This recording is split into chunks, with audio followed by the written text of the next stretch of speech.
I am your host, Miss Marple. Let's begin our journey. The chill of early December had settled over the village of Ashworth, painting the thatched roofs with a delicate rime and stiffening the branches of ancient oaks. Preparations for the annual frost fair were in full swing, a cherished tradition meant to banish the encroaching gloom of winter with mulled wine, roasted chestnuts, and the cheerful cacophony of local crafts. This year the fair held a special significance, marking the centenary of the Ashworth Manor's famed ice skating pond being open to the public for such festivities. Lady Ashworth, a woman of formidable will and even more formidable social standing, had personally overseen every detail. "It simply must be perfect, dear," she'd boomed at her long-suffering nephew, Arthur Pemble, a man whose perpetually nervous disposition seemed ill-suited to his aunt's grand ambitions. "A fitting tribute to my ancestors, and a delightful distraction from everything." Lady Ashworth had a habit of trailing off, implying a world of unspoken anxieties that everyone in Ashworth understood to mean the decline of traditional values and the lamentable state of modern society. Among those bustling with quiet purpose was Miss Jane Marple, a visitor to Ashworth, staying with her niece, Mrs. Easby. Miss Marple, a woman of advanced years and seemingly innocuous demeanour, possessed eyes that missed nothing and a mind that catalogued every nuance of human behaviour with the precision of a seasoned naturalist observing a rare bird. She found a quiet bench near the bandstand, ostensibly to rest her feet, but in truth to observe the unfolding pageant of village life. The main attraction of the fair, of course, was the ice skating display scheduled for late afternoon. Young Albert Finch, a local boy with an almost professional grace on skates, was to perform a solo routine, followed by a couples dance featuring the formidable Lady Ashworth herself, partnered by the dashing Captain Reginald "Reggie" Holloway, a retired military man whose charm was as legendary as his meticulously groomed moustache. Reggie was a newcomer to Ashworth, having inherited a small cottage on the outskirts of the village only 6 months prior, but he had swiftly ingratiated himself with the local gentry, particularly Lady Ashworth. As the afternoon light began to wane, casting long purple shadows across the frosted grounds, a hush fell over the crowd gathering around the skating pond. Albert Finch, clad in a glittering costume, executed a flawless series of spins and jumps, eliciting appreciative gasps and applause. He bowed deeply, a flash of youthful pride on his cheeks, and skated off, making way for the grand finale. Lady Ashworth, swathed in a fur-trimmed velvet cloak, made her grand entrance onto the ice, her arm linked with Captain Holloway's. They slid to the centre, a vision of old-world elegance. The music swelled, a waltz, lively and romantic. For a few moments they danced with surprising grace for their age. Lady Ashworth's robust frame surprisingly agile, Reggie Holloway a picture of gallant attentiveness. Then it happened. As they executed a particularly intricate turn near the edge of the pond, Captain Holloway stumbled. His footing seemed to falter, and he clutched at his chest, a look of bewildered shock on his face. Lady Ashworth, momentarily off balance, tried to steady him, but it was too late. With a faint gasp that was swallowed by the music, Captain Holloway collapsed onto the ice, his body sliding a short distance before coming to a complete unnatural stop. For a beat, the crowd considered it part of the act, a theatrical flourish perhaps. But then Lady Ashworth let out a piercing shriek, her hand flying to her mouth. "Reggie! Good heavens, Reggie!" The music ground to a halt. A horrified silence descended upon the frost fair, broken only by Lady Ashworth's increasingly frantic cries. A few brave souls rushed onto the ice, including Arthur Pemble, looking greener than usual. Dr. Albright, fortunately among the attendees, was quickly at Captain Holloway's side. He knelt, fumbled for a pulse, then shook his head gravely. He's gone," Dr. Albright announced, his voice barely a whisper, yet it carried across the stunned crowd.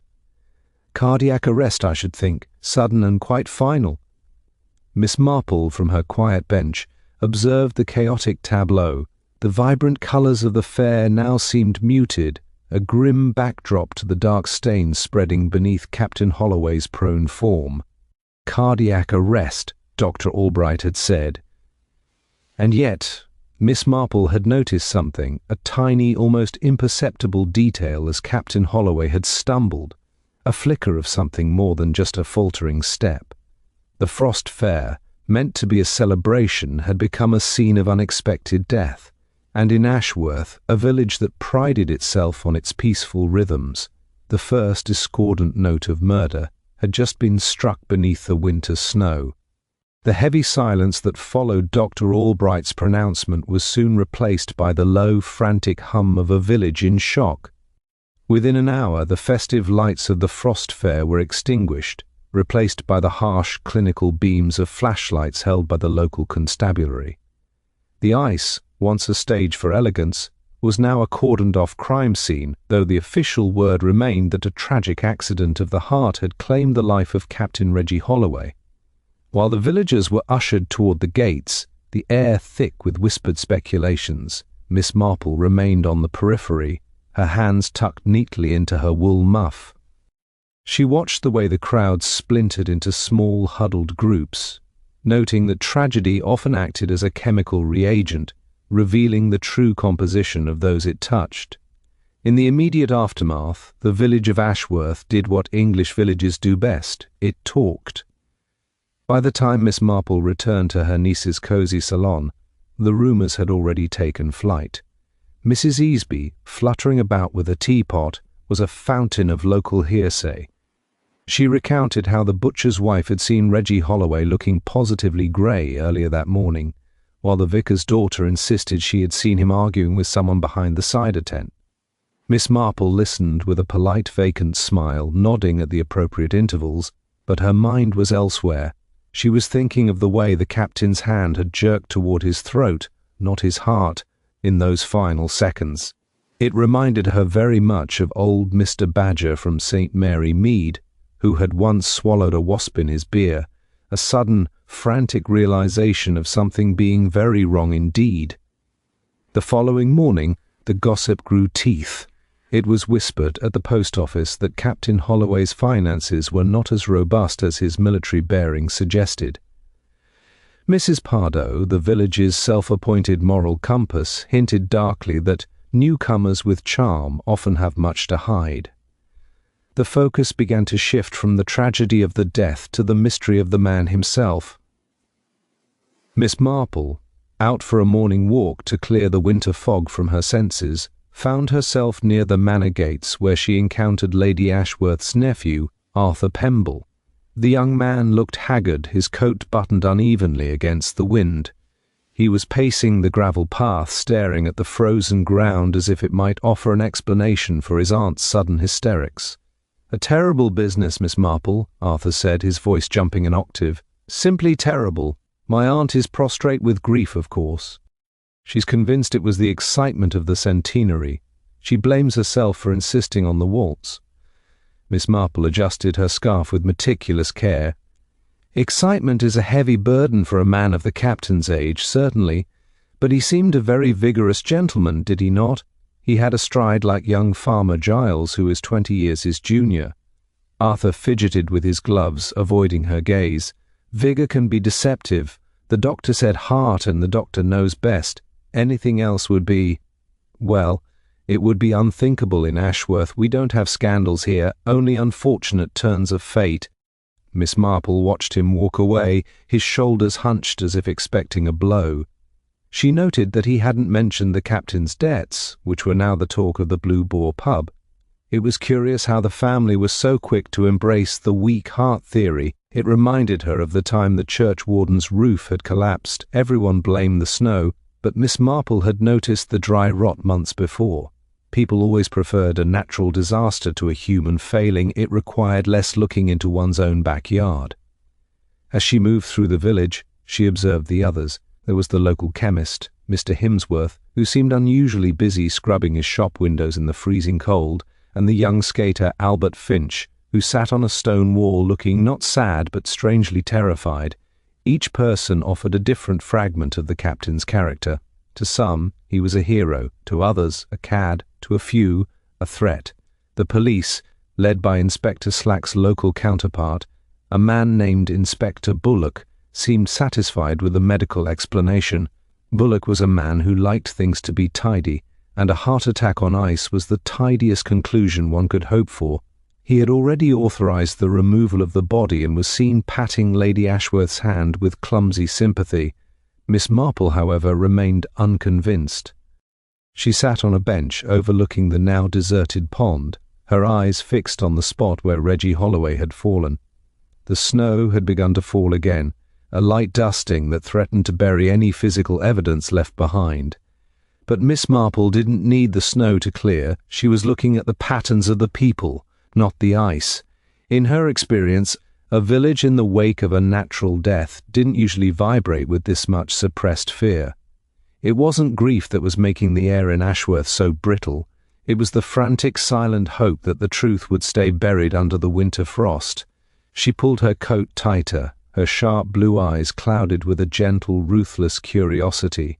The grey sky of the following morning hung low over Ashworth, smelling of impending snow and wood smoke. Miss Marple, clutching her knitting bag, found herself in the village apothecary, a cramped shop filled with the sharp medicinal scent of eucalyptus and clove. Mr. Himsworth, the chemist, was a man who prided himself on his precision and his discretion, two qualities that usually made him a pillar of the community. However, as he reached for a tin of throat lozenges for Miss Marple, she noticed his hand tremble slightly, the glass jar clinking against its neighbours on the shelf.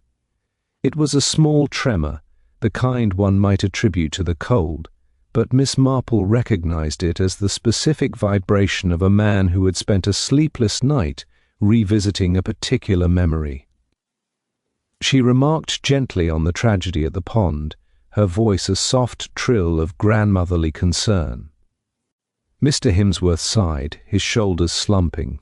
He confessed that the captain had been a frequent visitor lately, though not for the usual tonics one might expect for a man with a weak heart.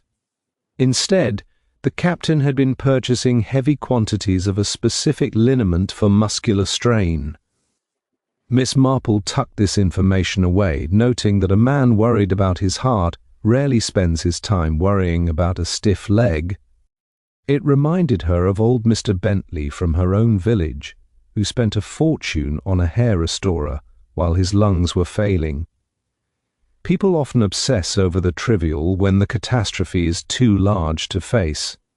As she left the shop, she observed Mr. Himsworth immediately lock the door behind her, despite it being only mid-morning. He was a man closing himself off from the world, or perhaps from a specific question he feared might be asked. Next, Miss Marple made her way to the vicarage, knowing that if the apothecary held the secrets of the body, the vicarage held the secrets of the soul, or at least the secrets of the village's social hierarchy. The vicar's wife, a woman who viewed gossip as a sacred duty, was only too happy to provide tea and information. She revealed that Captain Holloway had been a source of significant friction between Lady Ashworth and her nephew, Arthur. It appeared the captain had been advising the lady on her investments, suggesting she move her substantial capital into a revolutionary overseas venture. Arthur, who stood to inherit the estate, had been vocally opposed to the plan, fearing his future was being gambled away on the whims of a charming stranger. Miss Marple listened, her needles clicking rhythmically, as she mentally drew a map of the simmering resentments that had been bubbling beneath the manor's polished surface. While the police were busy filing reports that labelled the death as a standard cardiovascular event, Miss Marple took a detour toward the skating pond. The area was no longer cordoned off, but the village children had been warned away by their parents, leaving the ice pristine and hauntingly still. She stood at the edge, her keen eyes scanning the frozen surface. She wasn't looking for a weapon, she was looking for a discrepancy. She found it near the spot where the captain had collapsed. There was a small dark indentation in the ice, not caused by a skate blade, but by something heavier and more blunt. It was several feet away from where the body had finally rested. To an untrained eye, it was a mere fluke of the freezing process, but to Miss Marple, It suggested a point of impact that didn't align with a simple feint. She was interrupted by the arrival of Albert Finch, the young skater who had performed so brilliantly before the tragedy. He looked small and extinguished in his heavy wool coat, his youthful confidence replaced by a hollow-eyed stare. He seemed surprised to find the elderly lady there. Miss Marple spoke to him of his performance, praising his grace, and slowly the boy's defences began to crumble. He admitted that he had seen the captain just before the waltz, in the small wooden hut used as a changing room. The captain had been arguing with someone, a muffled, angry exchange that ended abruptly when Lady Ashworth called out for him. Albert hadn't seen the other person, but he had heard a specific sound, the sharp, metallic snap of a briefcase or a cigar humidor being closed with finality. Albert's hands were shoved deep into his pockets, and he looked like he wanted to run. Miss Marple didn't press him. She knew that fear, like a slow-moving tide, eventually leaves behind whatever it was trying to hide. She thanked him and watched him hurry away toward the village, his boots crunching loudly on the frozen earth.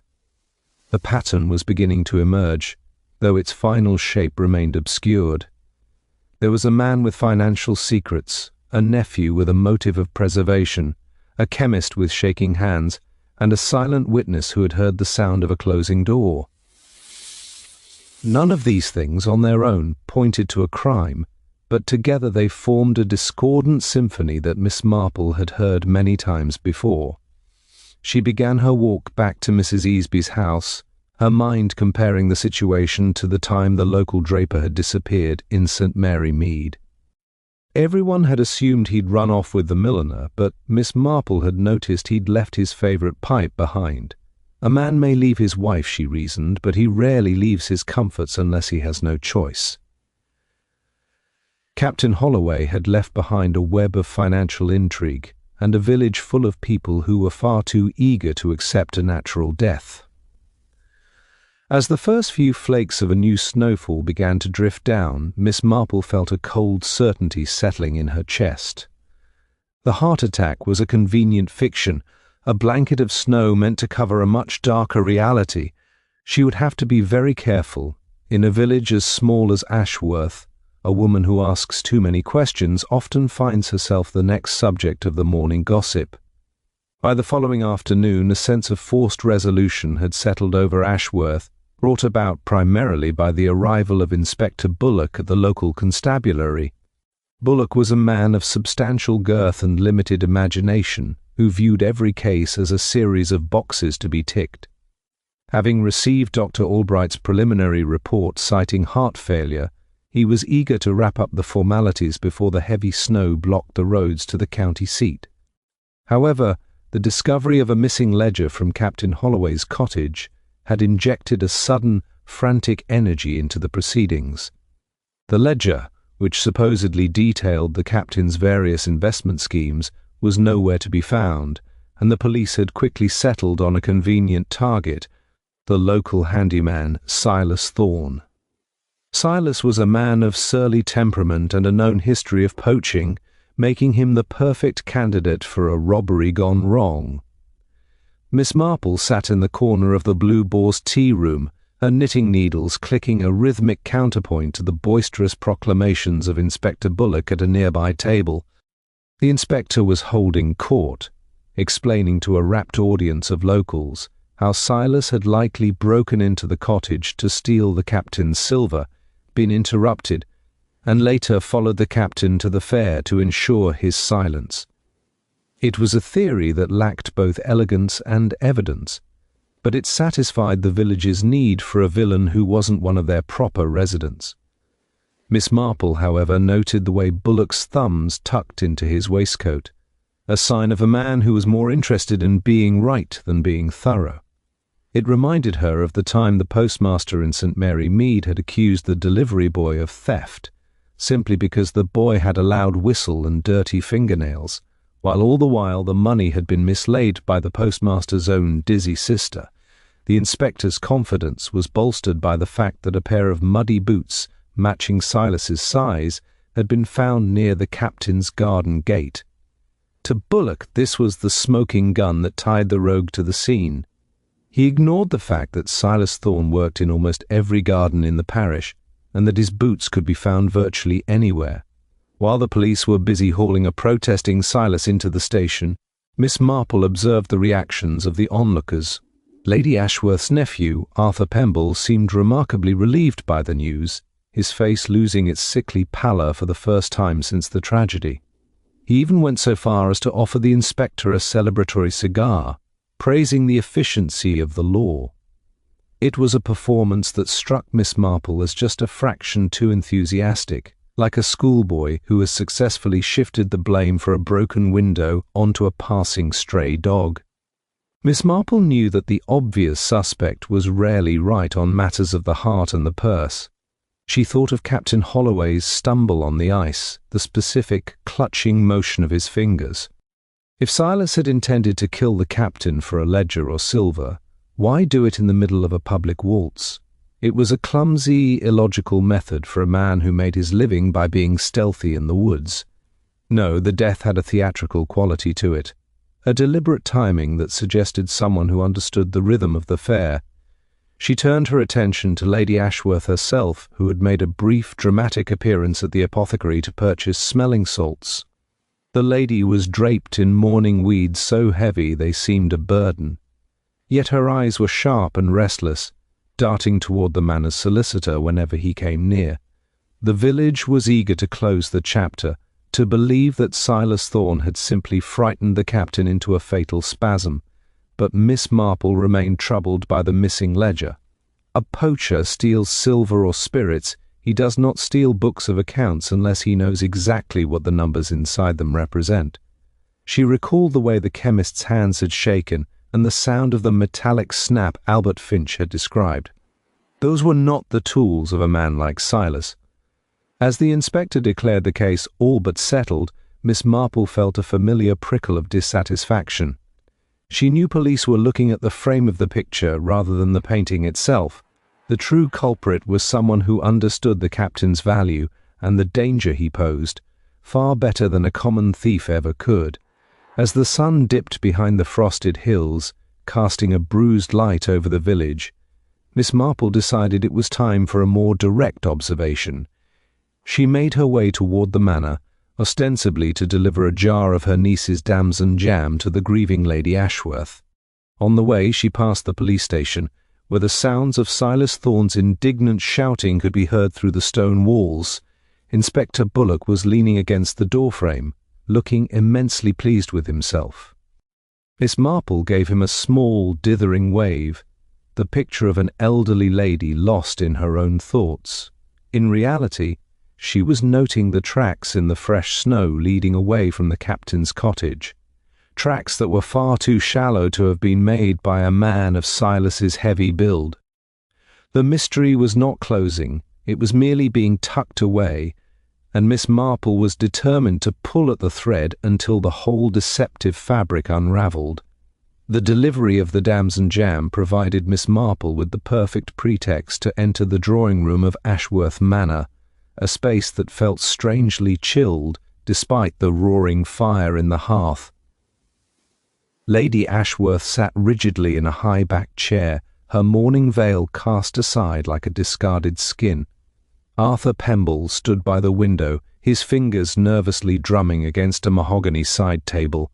The atmosphere was thick with a tension that surpassed mere grief. It was the restless energy of people waiting for a storm to pass. Miss Marple, playing the role of the sympathetic, slightly scattered guest, began a meandering discourse on the difficulties of preserving fruit in such a cold winter, all while her eyes performed a silent surgical sweep of the room.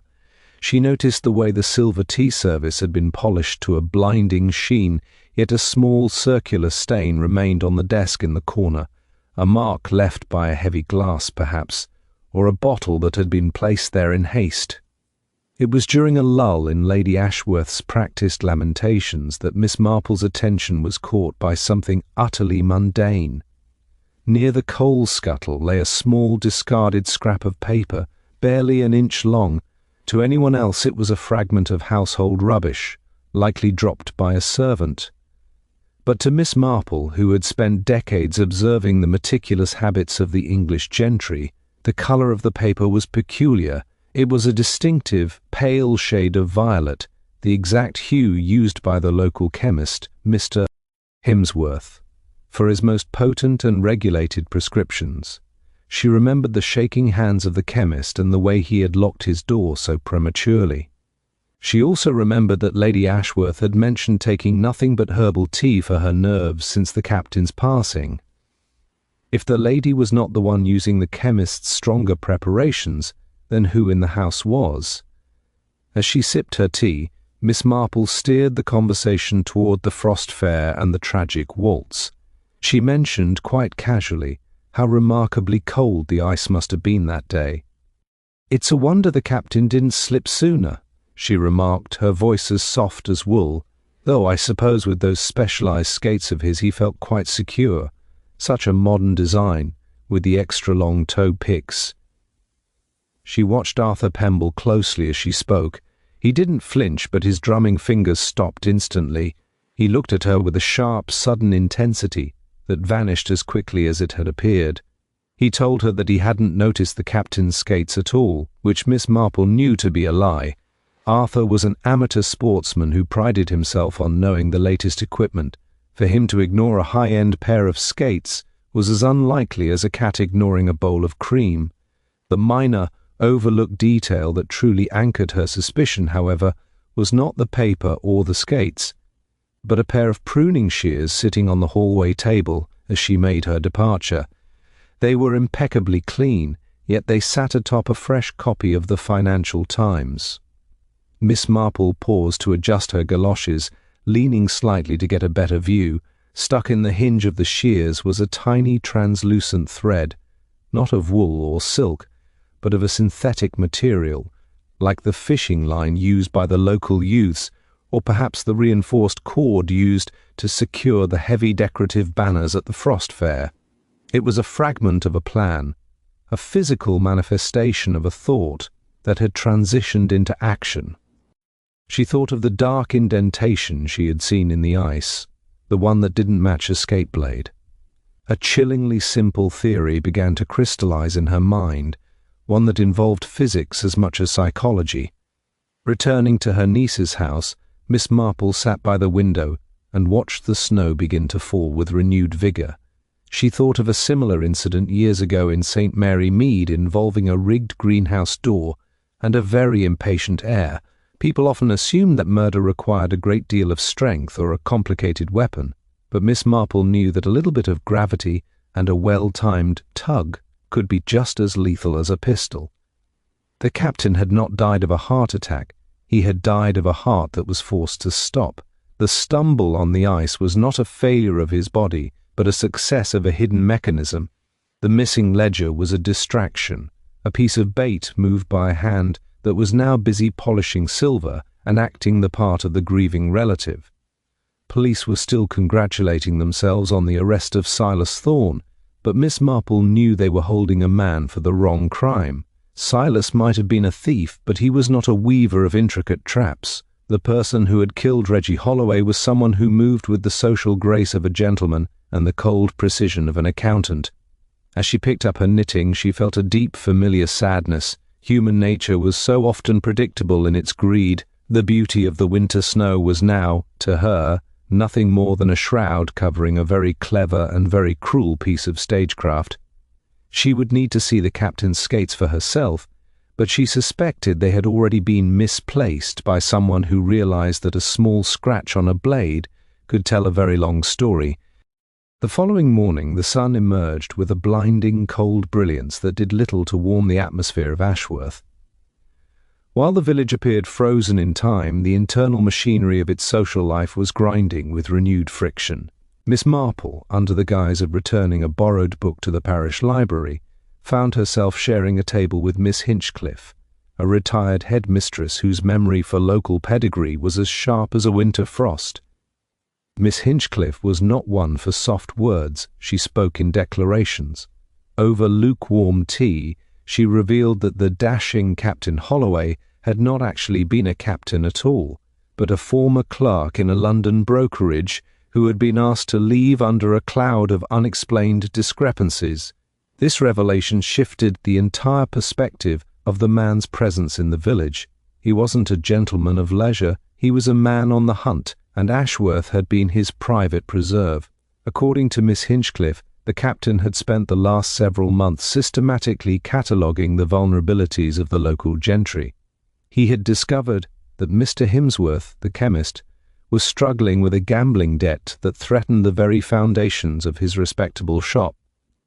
Even more scandalous was the rumour that Lady Ashworth's late husband had not died as peacefully as the public records suggested, leaving a trail of legal ambiguities that the captain had been all too eager to investigate. Miss Marple listened intently, her fingers busy with a tangled skein of wool. It was like a puzzle where each piece was shaped like a weapon. The captain hadn't just been advising Lady Ashworth on investments, he had been holding the threat of social and financial ruin over her head. He was a blackmailer of the most charming variety, making him the most dangerous man in the county. As the afternoon light faded into a bruised purple, Miss Marple encountered Arthur Pemble once again, this time near the village stables. He was in the process of saddling a horse, his movements jerky and uncoordinated. He seemed startled to see her, nearly dropping the heavy leather stirrup.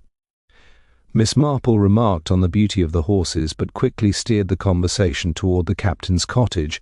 She mentioned she had seen a stranger loitering near the property the previous evening, a complete fabrication, but one designed to elicit a reaction. Arthur's face went white, then a mottled red. He snapped that the police had already searched the place and found nothing of importance, and that outsiders should stop meddling in affairs that didn't concern them. His defensive posture was telling. It wasn't the reaction of a man who felt safe, it was the reaction of a man who felt the walls closing in. Miss Marple realized the grounds at Ashworth were as layered as a winter onion. There was the chemist whose shaking hands were the result of a desperate man being squeezed for every penny of his secret debt. There was Lady Ashworth, whose pride was her most precious possession, and who would have seen the captain's revelations as a fate worse than death. And then there was Arthur, the heir whose future was being systematically dismantled by a man who had charmed his way into his aunt's confidence. Each of them had a reason to want Reggie Holloway gone, yet only one of them possessed the cold, mechanical mind required to orchestrate a death in front of hundreds of witnesses. Miss Marple thought back to the violet paper she had found. It was a prescription for a powerful sedative, often used to steady the nerves of those undergoing great stress, or perhaps to ensure that a man's reflexes were just a second slower than they ought to be. The village's past was rising to the surface, muddying the pristine image of the Frost Fair. It reminded Miss Marple of a tragedy in the nearby hamlet of Lower Netherby, where a seemingly devoted daughter had poisoned her father not for money, but to prevent him from selling the family rose garden. People would do extraordinary things to preserve the status quo. At Ashworth, status quo was everything. The captain had been a disruptive force, a man who poked at the hidden rot in the foundations of their lives. As she walked back to the Easby residence, Miss Marple noticed Mrs. Pardoe watching her from behind a lace curtain.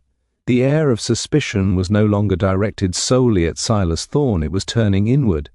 The villagers were beginning to look at one another with a new, sharp-eyed wariness, wondering which of their neighbours had finally snapped under the weight of a secret. The revelation of the captain's true identity changed the nature of the crime from a simple robbery to an act of survival.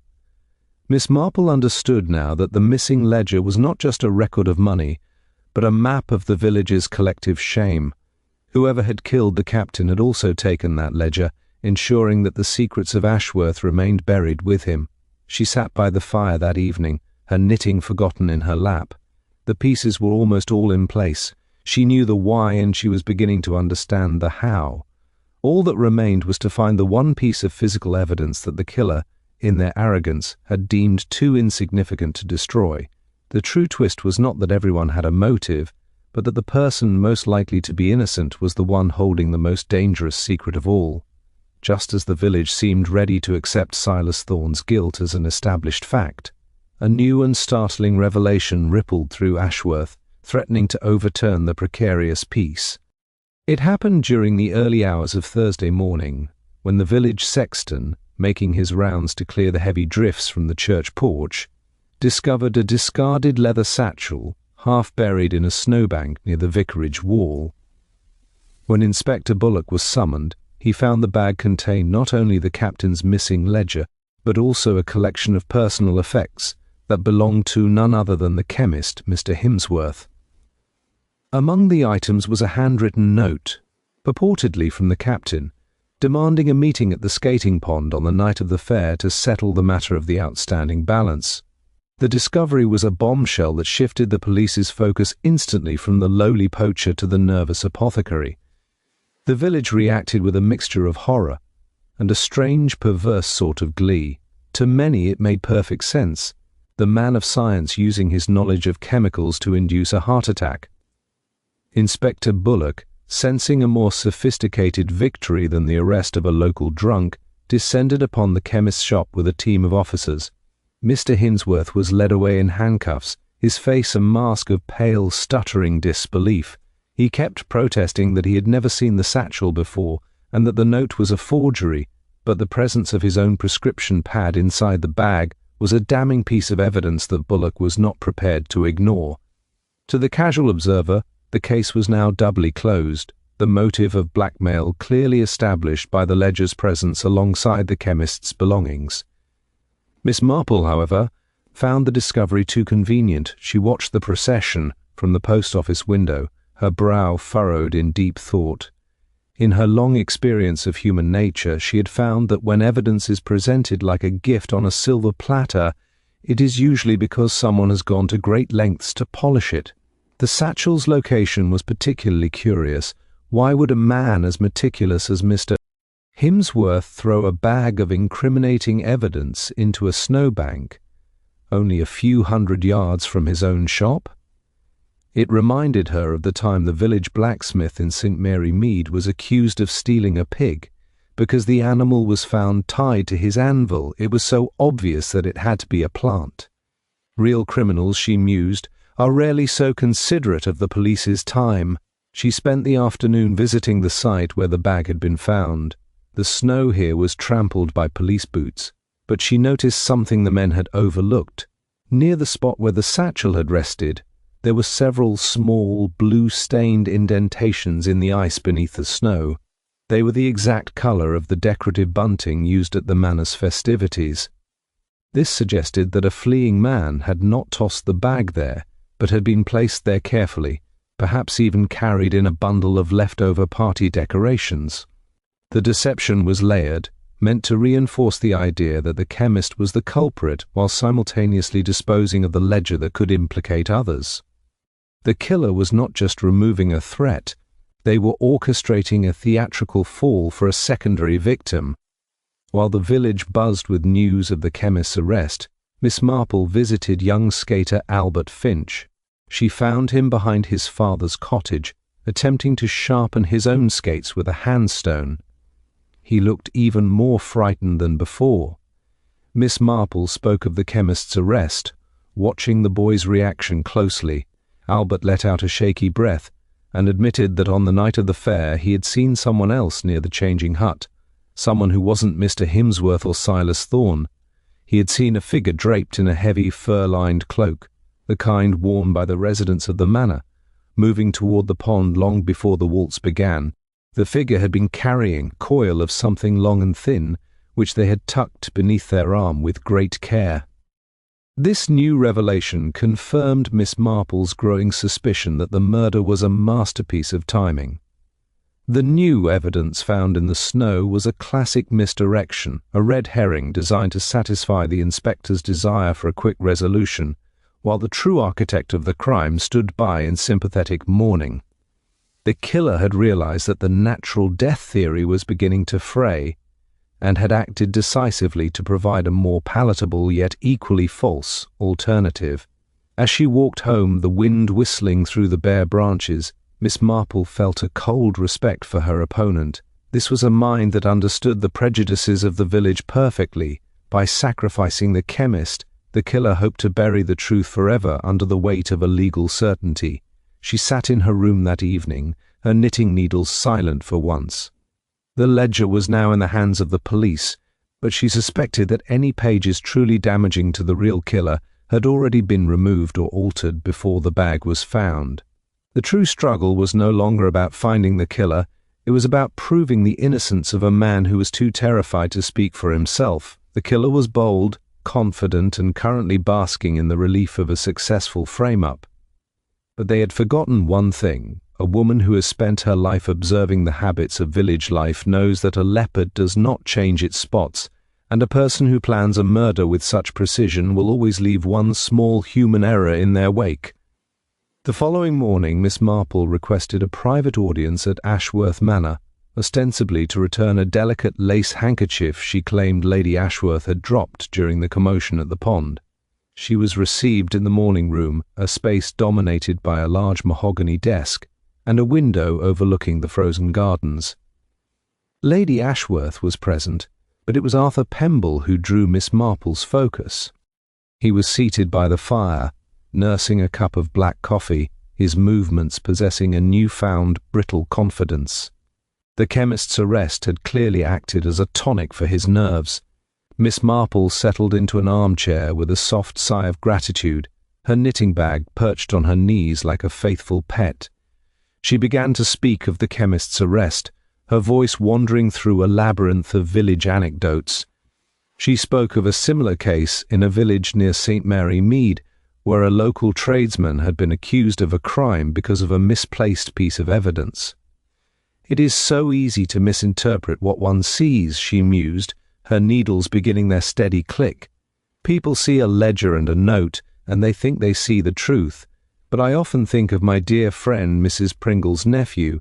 He was an engineer, you know. He always said that if you want to understand how a machine works, you must look at the tension in the wires." She paused, her sharp blue eyes flicking toward Arthur for a fraction of a second. The young man did not move, but the muscle in his jaw tightened. He asked with a touch of patronizing amusement what engineering could possibly have to do with the tragic death of Captain Holloway. Miss Marple smiled, a gentle, guileless expression that masked a predatory sharpness. "It's the physics of the thing, dear Arthur. I was thinking of the ice.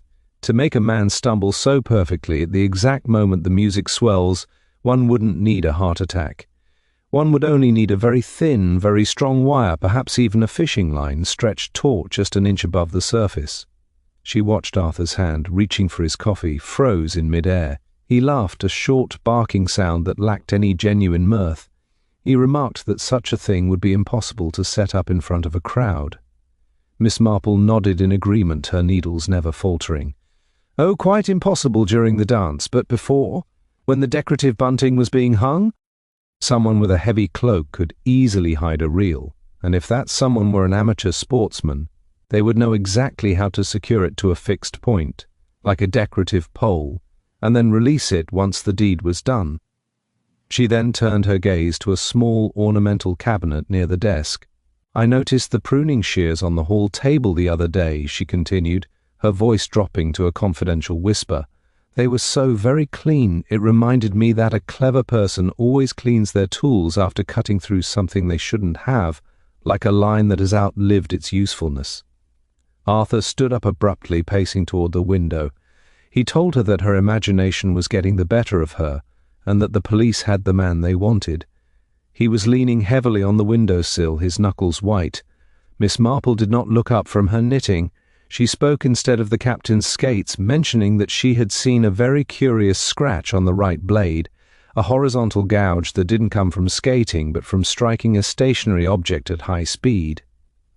"If the police were to look at those skates again," Miss Marple said softly, "they might find traces of blue dye from the festive bunting. Or perhaps they might wonder why a man who allegedly died of a heart attack had a faint, bruised line across his shins." The silence in the room became absolute. Lady Ashworth sat perfectly still, her eyes darting between her nephew and the elderly lady in the armchair. Arthur turned his face a mask of cold fury. He accused Miss Marple of being a senile meddler who understood nothing of the pressures of maintaining an estate. He spoke of the captain as a parasite who was bleeding the family dry, a man who deserved whatever fate befell him. It was a tactical error, the first crack in his polished facade. He had moved from defending the chemist's guilt to justifying the captain's demise. Miss Marple hid her knitting with methodical grace. She had seen what she needed to see. The psychological game had yielded its fruit. The tension in the wire had snapped. Arthur's reaction was not that of an innocent man offended by a suggestion, but of a trapped animal realizing the cage door had been left open by mistake. He had confirmed his motive and his intimate knowledge of the mechanics of the crime. As she rose to leave, she thanked Lady Ashworth for the tea, her demeanour once again that of a harmless, doting aunt. She knew that Arthur would now be desperate to dispose of the one piece of evidence she had alluded to, the skates, which he had likely hidden rather than destroyed. By planting the seed of doubt, she had forced him to move, and in moving he would surely lead the truth into the light. The gathering in the Manor's library that evening was not the festive occasion Lady Ashworth had envisioned for the centenary, but it possessed a gravity that drew every eye toward the small elderly woman seated by the fire. Inspector Bullock stood by the door, looking perturbed and impatient, having been summoned by a message from Miss Marple claiming she had found the missing link in the Holloway case. Arthur Pemble stood near the bookshelves, his hands shoved deep into his pockets, his gaze fixed on the floor. Miss Marple began to speak, her voice steady and clear, lacking its usual fluttering quality.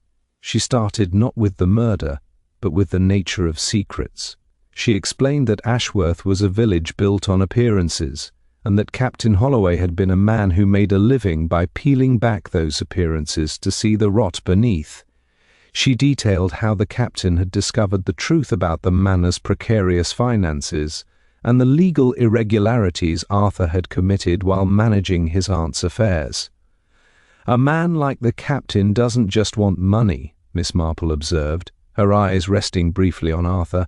"He wants control." He was systematically stripping Mr. Pemble of his future, using the ledger as a leash. She then turned to the mechanics of the death, which she described as a theatrical assassination. She explained how Arthur, taking advantage of his role in setting up the Frost Fair, had rigged a high-tension wire across a specific section of the pond. It was a simple, lethal snare, disguised by the blue festive bunting. He had waited until the music reached its crescendo, the moment when all eyes were on the dancers, to pull the wire taut from his vantage point near the changing hut. The stumble was the captain's skates hitting the wire at high speed. The sudden, violent jarring of his body, combined with a mild sedative Arthur had slipped into his pre-performance brandy, evidenced by the violet prescription scrap, had caused the captain's heart to seize under the sheer physical and psychological shock. "It wasn't a heart attack in the traditional sense," Miss Marple said, "but a heart stop by design." She then addressed the framing of Mr. Himsworth. She pointed out that the satchel found near the vicarage was too convenient. Arthur had stolen the chemist's prescription pad and personal items weeks ago, biding his time. He had planted the evidence only when he realized the natural death theory was under scrutiny. He had used the chemist as a shield, betting on the inspector's desire for a quick and tidy resolution. Inspector Bullock scoffed, demanding physical proof. Miss Marple smiled sadly and pointed to the heavy leather bag at the inspector's feet, which she had requested he bring from the Manor's attic during his search. "You will find," she said, "that the captain's skates are not missing. They were merely swapped. If you examine the pair Arthur tried to hide, you will see the horizontal gouge from the wire and traces of blue dye from the bunting." She then reached into her own knitting bag and produced a small silver reel. "And here is the most important piece. I found this discarded in the shrubbery near the stables. It still holds a few yards of high-test fishing line. If you compare this line to the fibres found in the hinge of the pruning shears I saw earlier, I believe you will find a perfect match." The room fell into a deathly silence. Arthur Pemble's composure finally disintegrated. He didn't shout or deny, he simply sat down, the air leaving his lungs in a long rattling hiss. He looked at his aunt, whose face had turned to stone. He had killed to save the estate, to save his name, and to save her from the captain's predations, but in doing so, he had destroyed the very legacy he sought to protect. Miss Marple watched him with a look of profound pity. She had seen this tragedy play out in a dozen different forms in St. Mary Mead. It was always the same, the belief that one could solve a problem with a single, calculated act of violence, only to find that blood leaves a stain no amount of snow can cover. Inspector Bullock, finally convinced by the sheer weight of the physical evidence and Arthur's silent admission, stepped forward to perform his duty. As the handcuffs clicked into place, the illusion of the peaceful village was stripped away entirely. Miss Marple stood up, smoothing her skirts. She explained that the ledger Arthur had returned was indeed a forgery, but the real one had been hidden inside the lining of the captain's own skate bag, which Arthur had overlooked in his haste to stage the scene. It contained the proof of every blackmail attempt the captain had made, ensuring that while one criminal was going to the gallows, the victims would finally be free of their tormentor. Every clue had fit because human nature, for all its complexity, is remarkably consistent in its desperation. The truth was out, cold and sharp as the winter air. The clever machinery of the crime had been dismantled by a woman who simply understood that even the most brilliant plan is subject to the frailties of the person who creates it. As the police led Arthur away, Lady Ashworth remained in her chair, a lonely figure in a vast cold house. Miss Marple walked toward the door, her task finished. She had untangled the knots of Ashworth's secrets, leaving behind a village that would never quite look at the winter snow in the same way again. The waltz was over, and the music had finally stopped for everyone involved. The departure of the Ashworth Manor police cars left a silence that was more oppressive than the loudest outcry. As the red taillights faded into the swirling white curtain of a fresh snowfall, the village seemed to shrink into itself, huddling against the cold truth of what had transpired. Miss Marple returned to her niece's house, where the fire had burned to a dull, glowing amber. Mrs. Easby was already asleep, oblivious to the fact that the social order of her world had been fundamentally altered in the span of a single evening. Miss Marple sat by the window, watching the flakes descend with a gentle, relentless persistence. The snow was a great leveller, she mused. It covered the tracks of the guilty and the innocent alike, offering a deceptive purity to a world that was, beneath the surface, quite messy and complicated. By the following morning, the atmosphere in Ashworth had shifted from frantic speculation to a sombre, hollowed-out quiet. Mr. Himsworth, the chemist, had been released from custody, but he did not reopen his shop immediately. It was said he spent the day behind closed shutters, perhaps contemplating how narrowly he had escaped a life of ruin.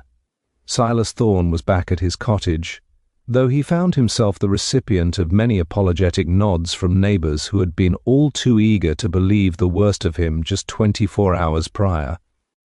The village was eager to return to its routines, to bury the memory of Arthur Pemble's cold-blooded ingenuity alongside the body of the man he had murdered.